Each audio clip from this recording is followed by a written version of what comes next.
Hello, ladies and gentlemen, and welcome to our interview with Ketan Dholakia. Ketan is a managing partner at Maclear, and he is enabling companies to tackle the challenge of regulatory compliance and risk management. Maclear is a consulting and software company in the governance, risk, and compliance space with more than 85,000 users. So, Ketan, thank you for coming to our interview. Could you tell me a short story about Maclear? Sure. Hey, Boris, thank you for having me on. I think the biggest question when people find out about Maclear being a software company and a consulting company is, how do we come up with the name Maclear? And I think the biggest problem, people cannot sort of correlate the two. It's like, what is Maclear? So let me tell you a little story about Maclear. So my partner and I both grew up in, Dipesh Elliott and I grew up in Africa in a country called Malawi. And there used to be a resort there called Cape Maclear that we used to go to as kids. And we had such a lot of fun over there that when we decided to start our company, we called it Maclear because we wanted to continue having all that fun that we did as kids. So that's the name of the company. People always ask us that, how did you come up with that name? I thought it's like Scottish name, Maclear or something. Correct. That is exactly right. He was a Scottish explorer that had come out there and he had named that Cape Maclear. And it was a resort that we went to. So it was a lot of fun. All right. So you took your name from the childhood and to your adult life. So it's kind exactly right. Never grow up, right? That's the whole thing. This is the best of the world tour. Okay. So how can you explain what Maclear offers to the industry, how it differs from other risk software providers, and what are the examples of your customers' user cases? So Maclear was born out of end user frustration, right? All of our customers were facing, all of our customers facing teams have been consultants. That we've grown up in the GRC world. We've been consultants. We know exactly what end users face as far as challenges go. So we looked at it from that perspective first. What would be beneficial to the end user? How do we create it? So we created one of the best UIs from any GRC product out there. You can see Gartner mention it. You can talk about, the GRC guys mention it. So it's a very clean user interface of how to use it and makes it more user friendly so people start using it. The second thing is we approached it from a consultative view, right? This wasn't just some, compliance piece and somebody from, a C-suite making decisions. This was actually built from a consultative viewpoint, and we had a lot of functionality built into it, a lot of automation, so you can do a lot of things without having to do the mundane things that GRC software normally requires. And based off of those, we've taken one other step of security. So take, for example, a third-party risk management or vendor management, as some people like to call it. We provide all of our clients with a completely isolated environment so that when the vendor comes in to answer questionnaires, they're coming in a completely isolated environment, which is very unique to us. No other provider provides that. And, we take care of security from that perspective. And speaking of, you asked me the question about, what are customers liking us and what is an example of use case? A lot of our customers that use third-party risk, for example, they save close to 40% of time, primarily because the software is designed where the automation takes into account the questionnaires that are isolated for one thing, but the risk scoring behind it, that's automatic, the attachments and the comments that are required on an answer.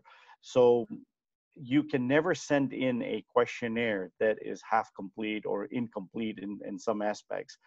You can only send in a questionnaire that has been completely filled out with the appropriate attachments and the comments and stuff, so that when the reviewer gets it from the client side, it's comprehensive. It has all the pieces of information in there so that it makes it much easier for them, and this saves them a lot of time.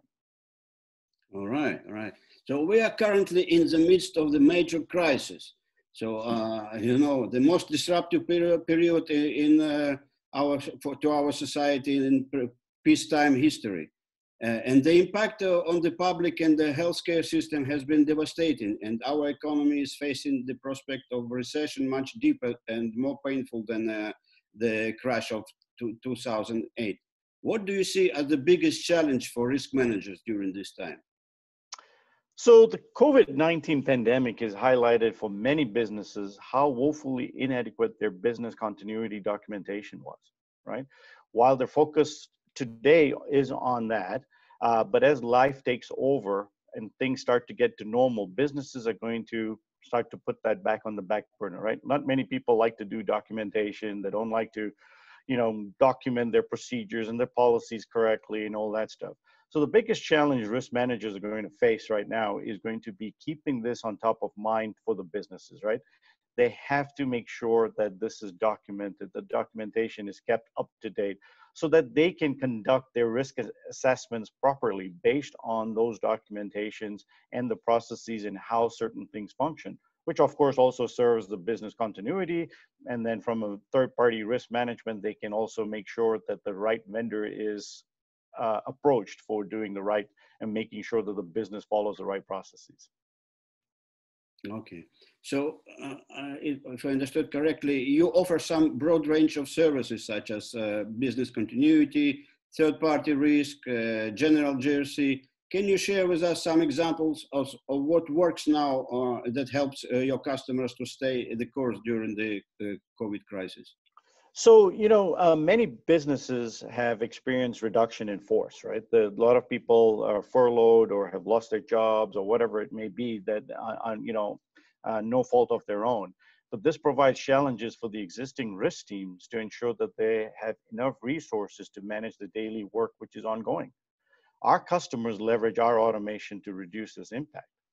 But more importantly, we build great partnerships with our customers, and they can initiate what we call our Sherpa services. So our Sherpa services basically do all of the heavy lifting for our clients, right? They do all the GRC work, they do all the mundane tasks that are required to function so that our customers can actually proactively be more involved with the strategic decision making of GRC. I think that that adds a lot of value, but I think it's because of the partnerships that we build with them that we can offer them these services through our software. Mm-hmm. Okay.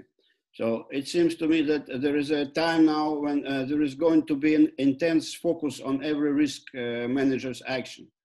So probably this role will be more in the focus now than it was before during the better times.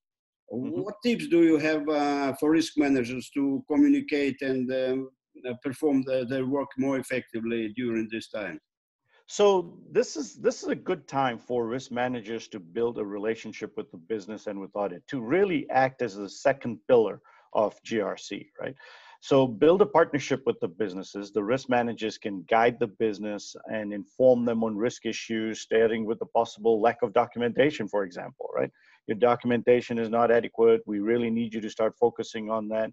And then actually be partners with the business in understanding their business strategy so that they can help them build risk scenarios. What if, right? What if something goes wrong? And these are what is the likelihood and impact of those scenarios so that they can start to form a risk management plan for the business.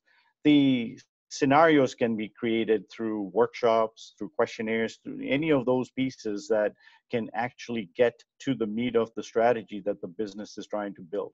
So I think that can definitely help from there. And then the other piece is the audit side, right? So working with audit and making sure that the business has adequate time to build the mitigation plans that they require so that they don't get dinged for audit unnecessarily. So being a liaison between the two, I think, is the perfect thing for them to do at this point in time.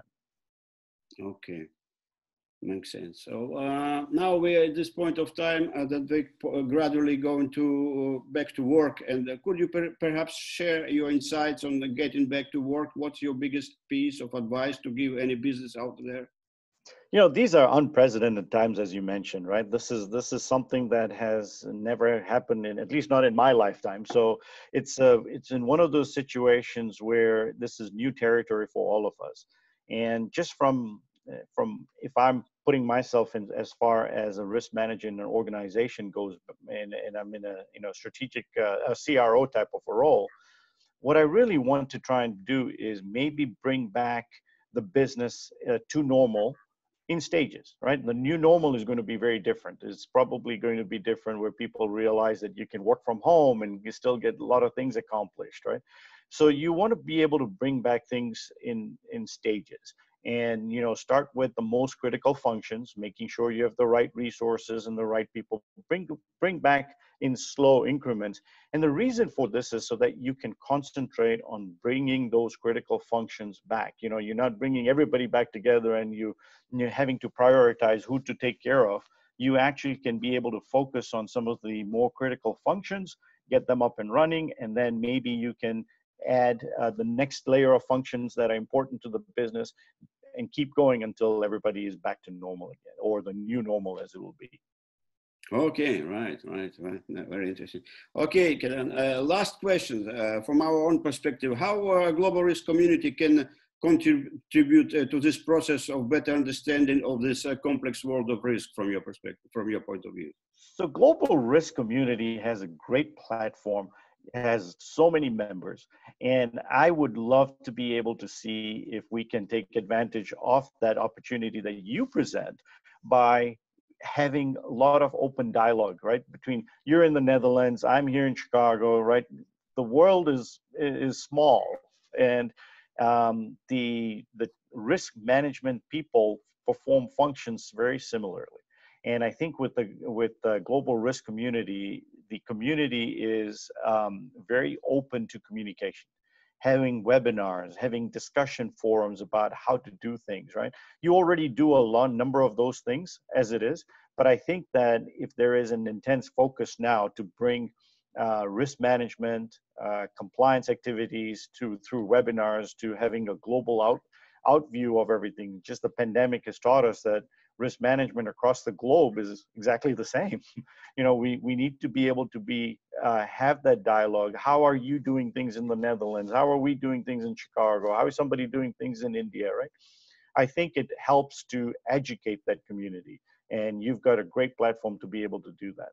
All right, thank you very much. Thank you, Ketan, for your time and for your interview. I wish your company great success and in growing your business. Perhaps this is the most important time in our, as you said, in our living memory. So maybe it's a good restart for all risk management activities all over the world. Absolutely, and thank you for having me, and stay safe. I know we're still not out of the woods yet, but I'm sure we're getting there soon. So, all right.